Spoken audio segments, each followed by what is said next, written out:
তুমি যদি কমপক্ষে নিজের হায়াতের কদর না করো, নিজেকেও যদি কমপক্ষে না বুঝলা, তো কি বুঝলা জীবন? এই সমাজ, এই দেশ, এই জাতি, নিজের এলাকা, পাড়া, মহল্লা, কারো কোনো উপকার করলা না।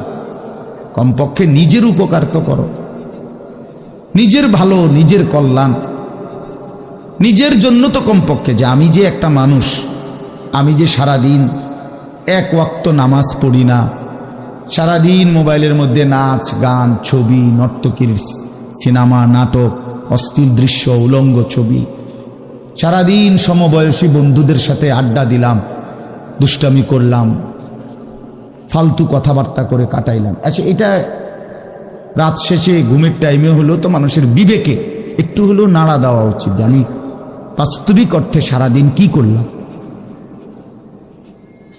এতটুকু দিমাগ যদি, এতটুকু আকল যদি কারো না থাকে, তো এটা সুস্থ মানুষ কি ভাই? এ তো স্বাভাবিক মানুষ না ভাই, এ তো প্রতিবন্ধী, এ তো পাগল, মাতাল, অসুস্থ মানুষ। এজন্য দোস্ত আমার, বন্ধু আমার, এদ্দুর কমপক্ষে অনুরোধ করলাম, প্রত্যেকটা অনেক ছেলে মাশাআল্লাহ, অনেক নওজোয়ান তোমরা,